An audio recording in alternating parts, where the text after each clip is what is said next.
March 6, 1945, 3:47 p.m. Cologne Cathedral Square, Germany. The gunner's periscope splintered into a web of cracks as Feldwebel Karl Hoffmann pressed his eye against it, straining to make out the unfamiliar silhouette moving through the rubble-strewn street. For 3 years, he had memorized every American tank profile, the high, riding Sherman with its underpowered 75 mm gun, the Stuart light tanks that Tiger crews mocked as toy Panzers, even the rare, jumbo, Shermans with extra armor that still couldn't pierce a Tiger's frontal plate beyond 500 meters. But this was different. Das ist kein Sherman. He whispered into the intercom, his voice carrying a tremor his crew had never heard before. That's not a Sherman.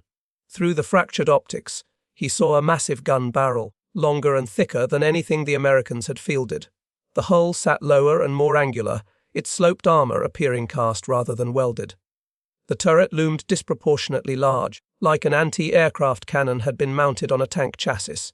His mind raced through recognition charts, silhouettes, intelligence briefings. Nothing matched. 18 seconds later, Karl Hoffmann and his crew would become some of the first Germans to learn that the Americans had finally built a tank capable of killing them from any range, at any angle. That lesson had already been taught 3 minutes earlier to the Panther commanded by Wilhelm Bartelborth of Panzer Brigade 106. Its 5-man crew never had the chance to report what destroyed them. The M26 Pershing's 90mm gun fired first. Its armor-piercing round left the barrel at 853 meters per second, covering the 120 meters between tanks in less than a blink. It smashed into the Panther's turret face, shattering the 100mm armor that had so often deflected Sherman shells. Still carrying immense kinetic force, the shell tore through the crew compartment before detonating. The mathematics of Allied victory were no longer being written in headquarters plans, but in battlefield encounters that shattered every German assumption about their enemies, their homeland, and their cause. For years, German tank superiority had been forged in steel and blood, beginning when the first Tigers rumbled into combat outside Leningrad in August 1942. For 2.5 years, their crews fought inside machines that seemed to bend the laws of armored warfare. The Tiger's 8 APM gun could destroy any Allied tank at over 2,000 meters. Its 109mm frontal armor, 120mm on the turret, was nearly impervious to Allied weapons at normal ranges.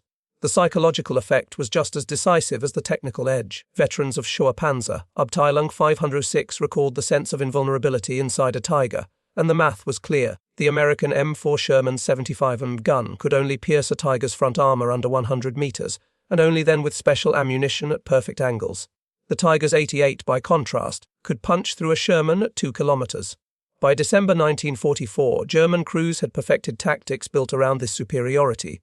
Tigers and King Tigers were deployed at maximum range, using their optics and firepower to destroy Allied tanks long before they became a threat. A single Tiger could halt an entire advance. The most famous case came at Villars, Bocage in June 1944. When SS Obersturmführer Michael Wittmann's lone Tiger destroyed 14 tanks, 2 anti-tank guns, and 13 other vehicles in less than 15 minutes. Though Wittmann himself was killed in August. Months before the Pershing arrived, the legend of German tank supremacy endured. This superiority bred both fear and overconfidence. Allied crews developed Tiger fever, reporting far more Tiger encounters than actually occurred. Meanwhile, German heavy tank crews painted kill rings on their gun barrels like Luftwaffe aces, convinced of their invulnerability. But in Detroit, 8,000 kilometers away, American engineers had been working quietly since September 1942 on a project designated T-26, their goal to shatter the myth of German invincibility. The Pershing was born from a hard truth. American tank design had fallen behind. The Sherman, backbone of U.S. armor, had been conceived in 1941, when the Panzer IV with its short 75mm gun was Germany's top threat. By the time Shermans faced Tigers in Italy and Normandy, they were hopelessly outclassed in armor, firepower, and range. The Pershing program became a crash effort. 14 major contractors, 300 subcontractors, and over 50,000 workers across 22 states. Fischer Body Division of General Motors retooled its Grand Blanc arsenal to produce the new heavy tank, introducing new casting methods, transmission systems, and most importantly, adapted from a proven anti-aircraft design, the M3 gun fired a 24-pound armor-piercing shell at over 800 feet per second. The M82 round could penetrate lifetime of armor at 500 yards, enough to pierce a Tiger's front. The newer T-30 Extinschwab round, with its tungsten carbide core, could smash through 201, threatening even the King Tiger. The program was cloaked in secrecy. Workers at Fischer Arsenal were told they were building a new Sherman variant. Parts were manufactured at separate facilities, so no one saw the full design. When the first 20 Pershings shipped to Europe in January 1945, they were disguised as heavy maintenance equipment, tarped and mislabeled. The crews, training in isolation at Fort Knox since November, had been sworn to secrecy under penalty of court-martial. On January 15, 1945, the tanks left New York under cover of darkness. Hidden in ship holds behind rows of Shermans, they crossed the U-boat-infested Atlantic in 11 days. The crews studied German armor charts, rehearsing their cover story they were Sherman replacements. The Pershings arrived in Antwerp on January 26, then quietly moved by train to the 3rd Armoured Division's maintenance area near WWII, Germany. There, final preparations were made, and Division Commander Major General Maurice Rose personally briefed commanders on the new weapon. By February 25, the first 4 Pershings were distributed across the division, 1 per task force, ordered to avoid combat unless engaging German heavy tanks. Painted in olive drab with Sherman markings, they blended in, at least to untrained eyes.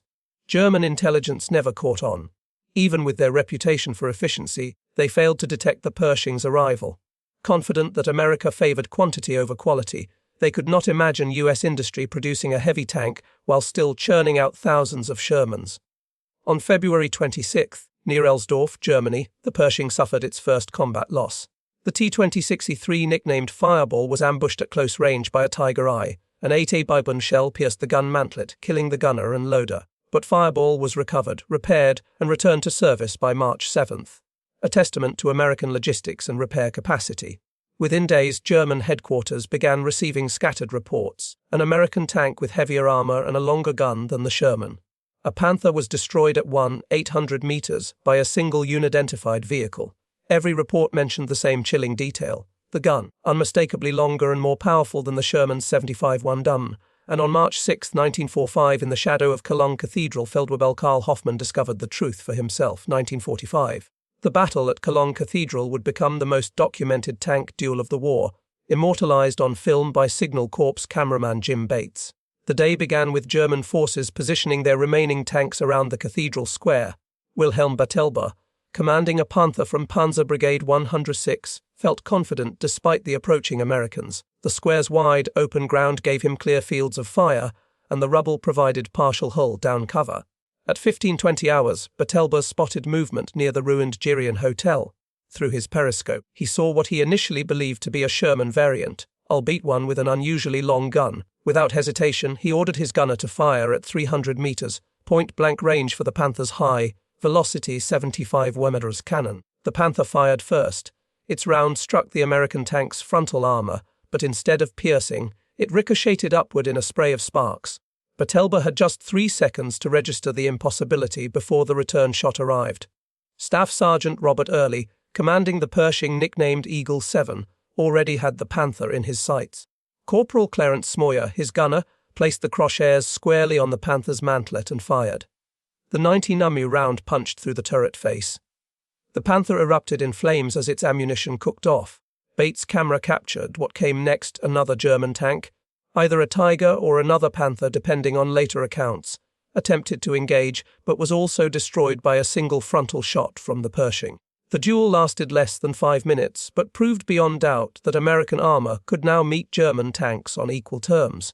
The destruction of German tanks at Cologne Cathedral triggered an intelligence crisis within the Wehrmacht. Oberkommando West issued urgent orders demanding all units report any encounters with new American heavy tanks in detail. The responses painted a grim picture of technological surprise.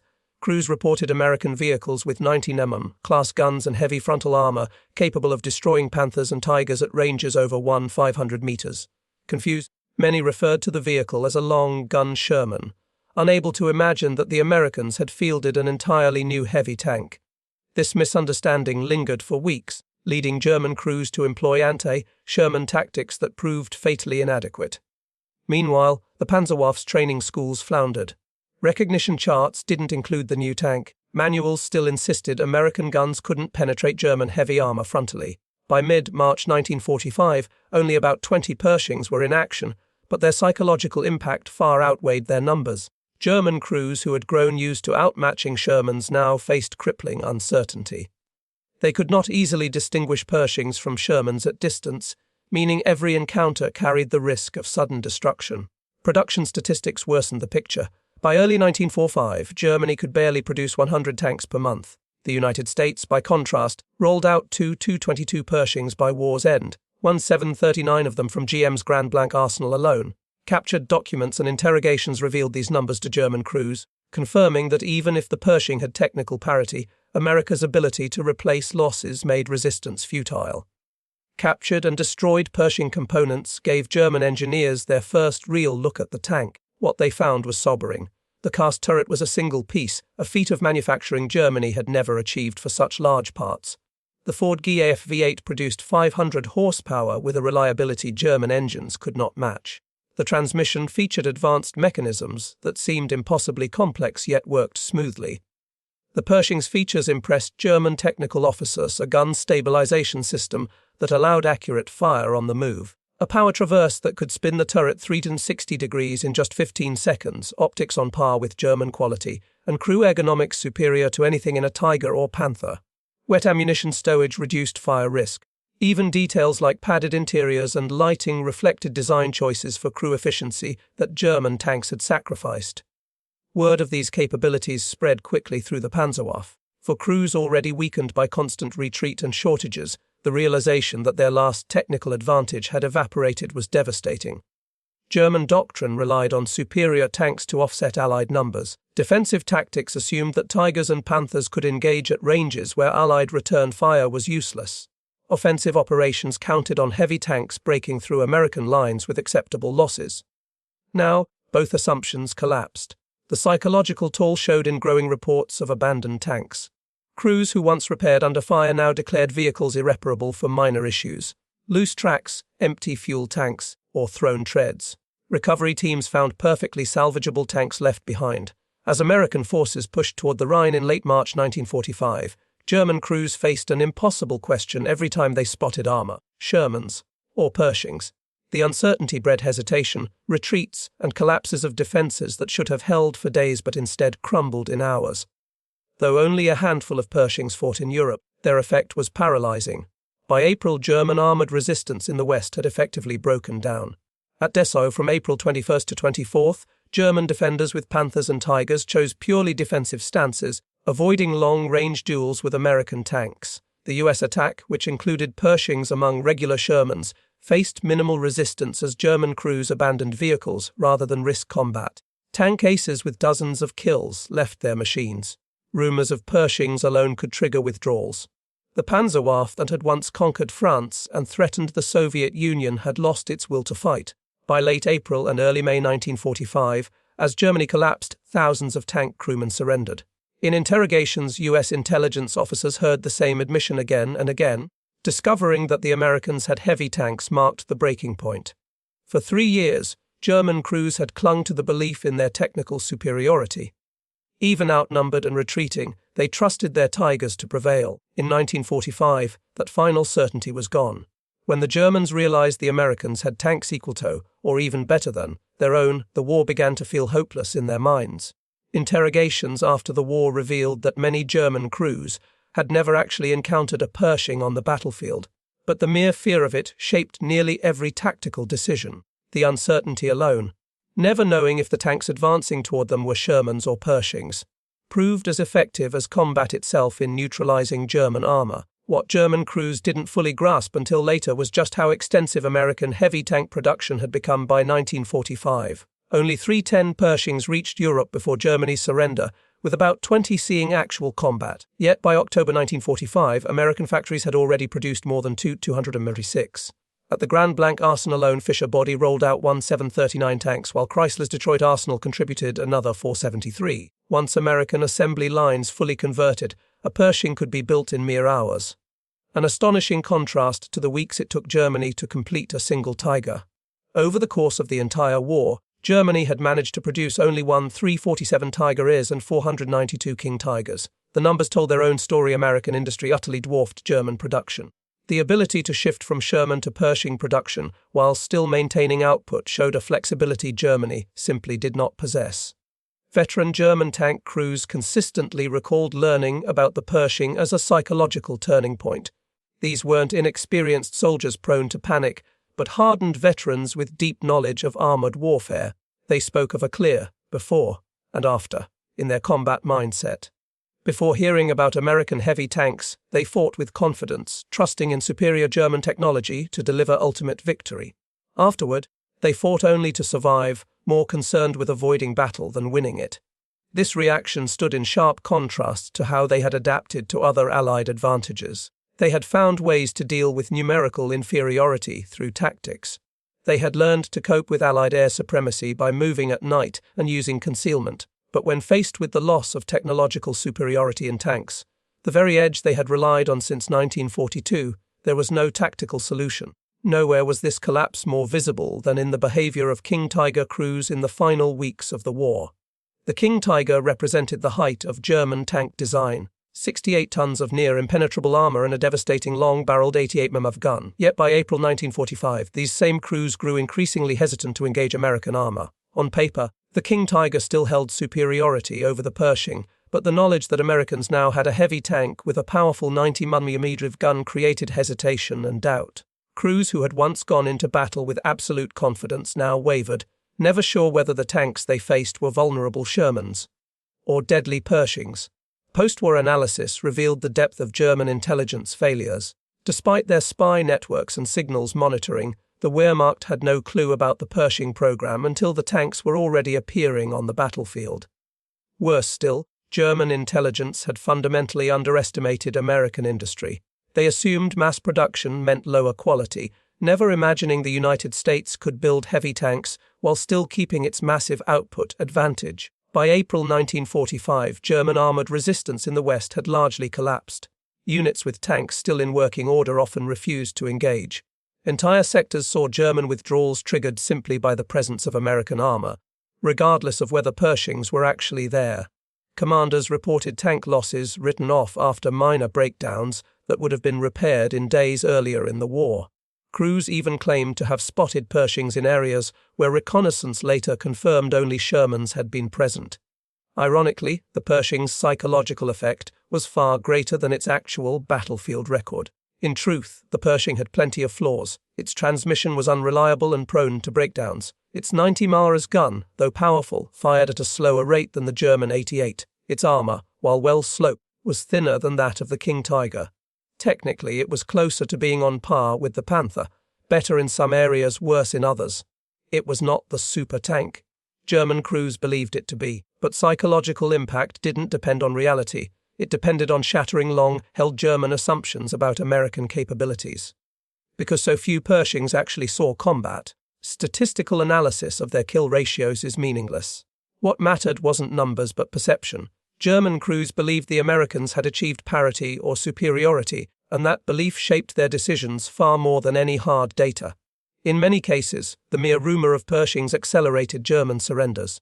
Crews that might have continued to fight against Shermans chose instead to lay down arms when faced with the possibility of Pershings.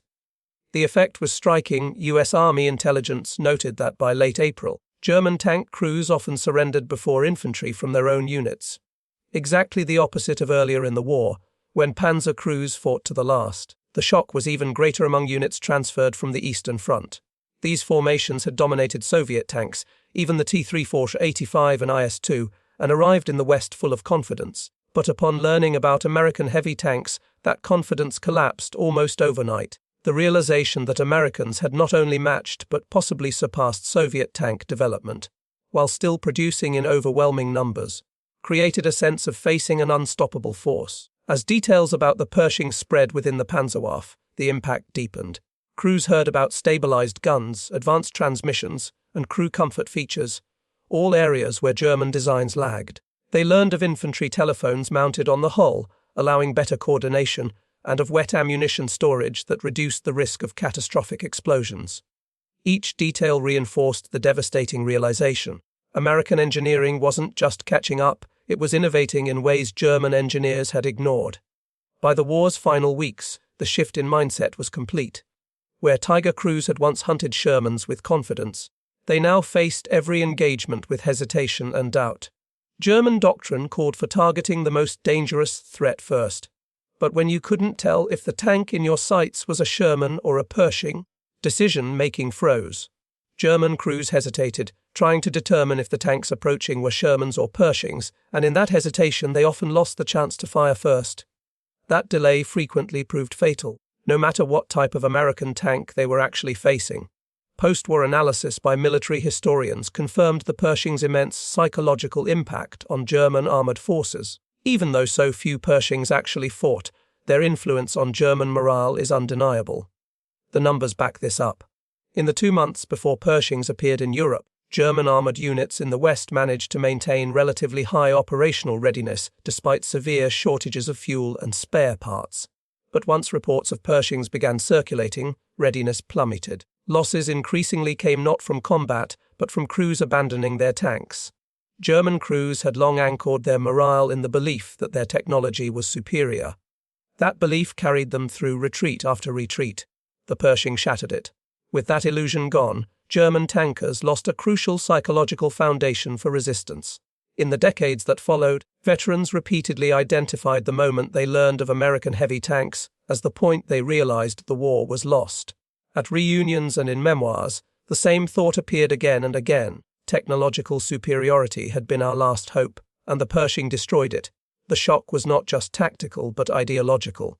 To men who had been taught to despise American democracy as weak and corrupt, it was deeply demoralizing to discover that factory workers in Detroit had built tanks that matched or even exceeded German designs. What German crews never fully realized during the war would have crushed morale entirely.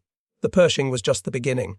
The TT6E4, Super Pershing, with an even more powerful 90 mm gun, reached limited production. With one example seeing combat in Europe, the T26E5 added even thicker armor up to 279 mm. That prototypes of the T29 with a 105 mm gun and the T30 with a massive 155 mm gun were already in development. American design hadn't just caught up. It was moving beyond Germany's, all while maintaining the production scale Germany could never match. By April 1945, American tank production facilities covered over 50 million square feet. The Detroit tank arsenal alone rivaled Germany's entire tank industry.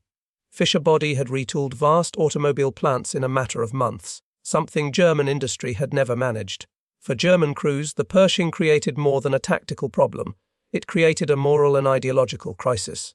They had been told they were fighting for German technological and racial superiority.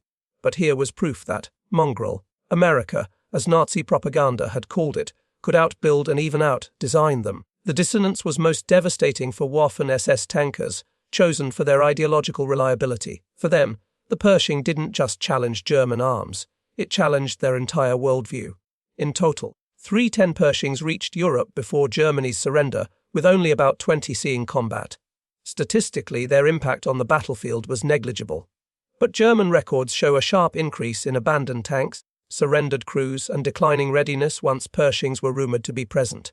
The irony was stark. Germany had advanced designs, the Panther II, the E50, the E75, that might have surpassed the Pershing.